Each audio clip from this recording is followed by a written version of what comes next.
Thanks for listening to the MyCom podcast, where the words church and marketing go together like peanut butter and jelly. I'm John Watson, and this is our marketing sage, Darby Jones. Hi there. This is part 2 of our mini-series on storytelling and church marketing. In the previous episode, we explored the concept of storytelling marketing and its application in a few popular brands. And today, we're going to go a little bit more in depth with the visual side of things. So before we dive in, let's visit the 3 points we wrote down at the end of the last episode. If you missed it, here's a quick recap on the exercise. First, write down why you exist. Why did your church begin? That was a really metaphysical question, wasn't it? Existentialist, maybe. Why do you exist? What is truth? What is truth? Guys, this is deep stuff today. No, write down why your church exists. Why did the church begin, and why does it matter today? So second, write down what makes your church unique. What are your particular emphases and specialties that make you different from the church down the street?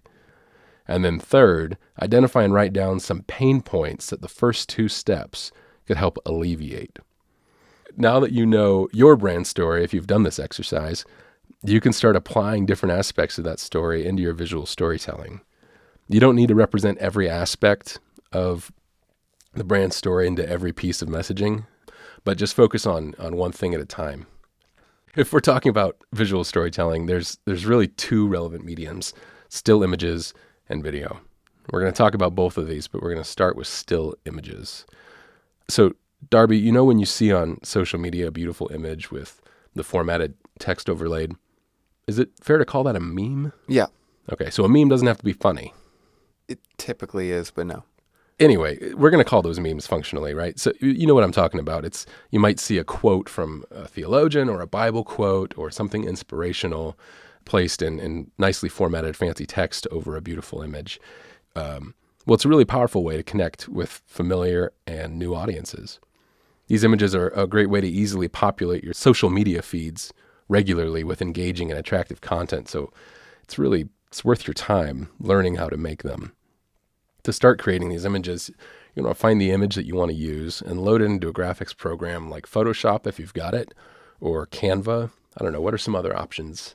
PicMonkey is a really great option. They have themes for different holidays and lots of different pictures to choose from and a design studio. There's really a lot you can do with it.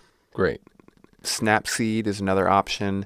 This is really a full suite of tools. It used to be Google's editor that they used for Google Photos, and for whatever reason they stopped using it, but I think they wanted to simplify their app. But Snapseed has an amazing HDR, which stands for high dynamic range filter, and it really beautifies your images. Yeah. And I like to just put a little bit of the filter on so it doesn't look fake, but it really has an amazing auto tune for brightness and contrast. Yeah, just kind of fix up the image. Yeah, and you can insert text for memes as well. Nice. And it's available for Android and iPhone. So. Okay. Right. So that's a mobile app. There's another app there's a mobile app version called Spark Post, and then there's a desktop version called Adobe Spark. So it's an Adobe product like Photoshop. They've got some really cool templates. You can even do animations that work on Instagram and Facebook, I believe. It's a tool made exactly for this, for creating these sort of memes and beautiful images. The downside is they do put their logo in the bottom right. It's small and unobtrusive, and it's really not that big of a deal for a church. If you don't like it, Creative Cloud subscribers can actually remove that now. It's a new feature for them. So that's a plus. It is a free app, though. So it's pretty cool. I'd check it out. But, no matter the tool that you use to make it, just some basic concepts to keep in mind. A sharp image is going to catch people's eye regardless of the content. But still, be mindful of the sort of content that you put on the image and make sure it doesn't jar. To have an imprecatory psalm over a picture of a bunny would just be kind of strange, right? But apply your common sense there, but also you want to make sure the text is kept legible. In general, white text is probably best.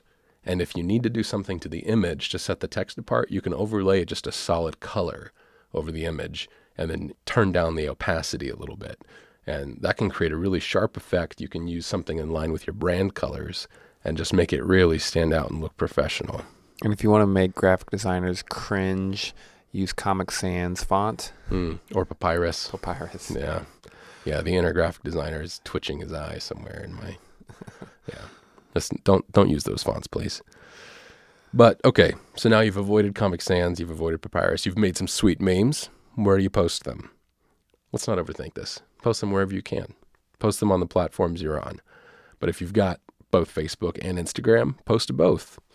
Do we need to talk about Twitter here? Do you think that's a relevant platform for visual storytelling at all?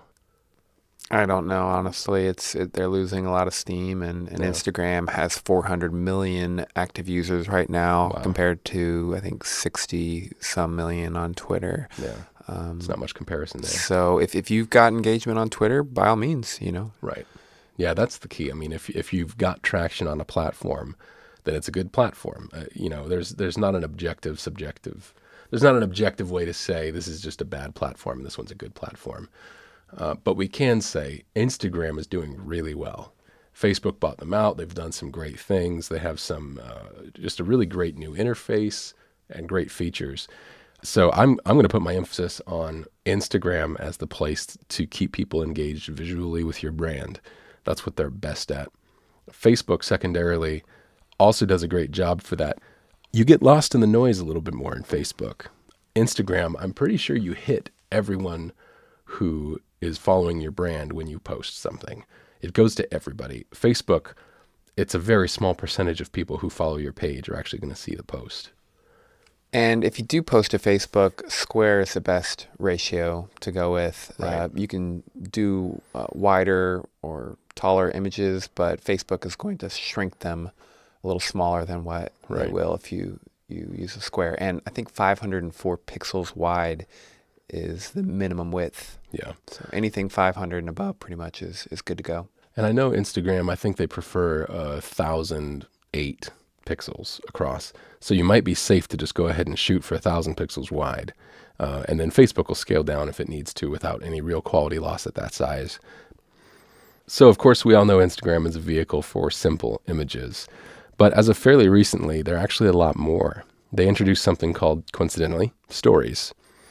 These stories can be still images or videos up to about 15 seconds. And you can write or draw over both formats, giving stories kind of a whimsical and casual feel. And you can also put several consecutive images in your story. So think of it as a still or moving slideshow. The thing is, it actually expires after 24 hours in kind of a Snapchat-esque thing. So it's an interesting idea that's getting a lot of really good engagement on Instagram. And as of yesterday, Facebook actually turned on that exact feature on my phone for Facebook. I didn't even know that was coming when I was preparing for this podcast. But because Facebook owns Instagram, it's the exact same technology, the exact same use. But now it's in both formats, so you can take advantage of that there. But it's displayed one at a time, and you can click or swipe through them like a slideshow, and it's just begging you to use it intentionally and to write stories that actually tell stories and that reward the viewer for clicking through each consecutive story. A lot of people are just experimenting and taking pictures of food during the day or whatever and putting it up as a story, and that's not really a great use of it. But some brands will create stories that just compel you through kind of a narrative of people using their brand. And it's pretty great. So go find some of your favorite brands on Instagram and check out what they're doing with stories for some awesome inspiration. I know Nike's been doing good stuff that might be worth looking at. With stories on Instagram, you can also do live video, which is pretty cool. And of course, live videos on Facebook are still a really popular method of communicating to your audience. I recommend you go ahead and give it a shot, honestly. It's fun to do. It's casual, low expectations format, so you don't have to sweat the small stuff, which is pretty nice. Yeah, I set up a live video once, and it takes a couple minutes to set up, and churches can use it to live broadcast their worship, to reach shut-ins or whoever can't make it. Right. It's really easy. It's the easiest live streaming platform out there, and pretty good quality. Mm-hmm. And I suggest every church, give it a shot. Yeah, there was actually one time when our pastor had something he wanted to kind of address before the sermon on a Sunday, and they just got on Facebook Live, and Our church is pretty engaged. The membership is quite engaged on Facebook in a members group. And, there were hundreds of people watching this thing. And Wow. we got to church a couple hours later and we were all clued in already. We were all in the know because we were just so deeply engaged through Facebook. It's just a really personal way to invite somebody to engage with your brand. Yeah, and it's a good idea to give them a heads up beforehand. If you know you're going to do a Right. live event at church worship, let everybody know on Facebook and all the other channels, and then engage with them live. Like actually talk Right. to your viewers online, give them a shout out, tell them that they can ask questions that maybe somebody watching the feed can field, or maybe they select choice questions and send them to the pastor while they're preaching and that they can address then and there. Yeah.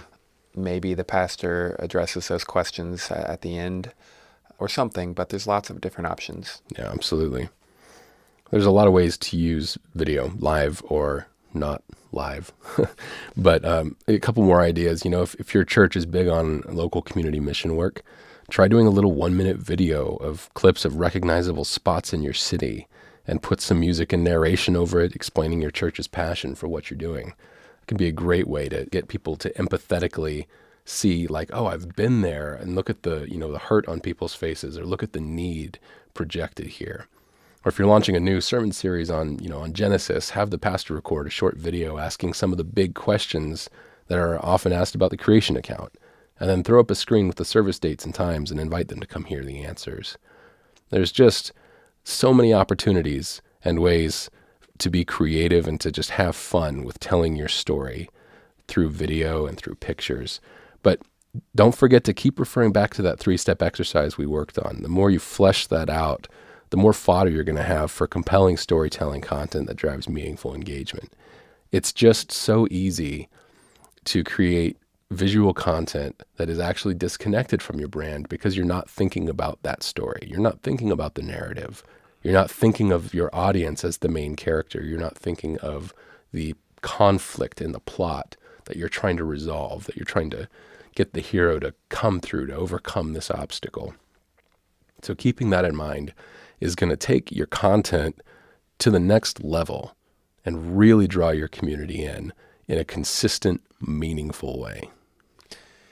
Yeah, so if you had a sermon series on marriage, you could interview a couple maybe for a half an hour and cut that down to maybe the 30 seconds, like the most poignant moment of the interview, and use that 30-second clip to pitch your sermon series. Right. And it's just a really great way to add that drama and suspense.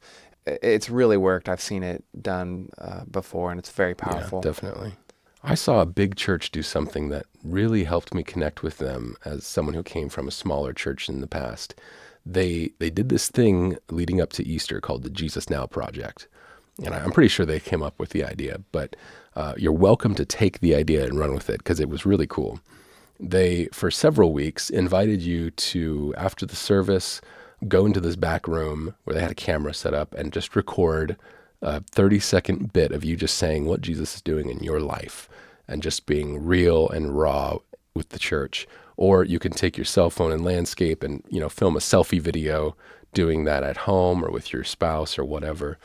And they would send these videos in, and they compiled dozens of these things over the course of, maybe 2 months. And on Easter, they edited all of them together with music, and they made them all black and white so it kind of had a consistent look and feel. And then they actually played them up on the screen. So this church of 600 or 700 are getting this glimpse, it was this beautiful glimpse into each other's lives of how they're all connecting together in the same story. And it was such a meaningful way to use video in a church service. And then they use some of the video with permission as kind of a marketing piece, honestly, to get people excited to come to the Easter service and see this being presented. It was really cool. It's well worth thinking through how you can do something like that to get not just you creating content for your church, but your church creating video and images for you. It's kind of a way to crowdsource and invite people into what you're doing. Great. Yeah. Well, thanks for stopping by. If you've enjoyed the show, please head on over to umcom.org/MyCom review and leave us some kind words. That'll help other people find us and keep us on the air. And we do want to hear from you with your stories, with problems you need help with comments, with anything else. Email podcast@umcom.org. That's podcast@umcom.org. See you next time.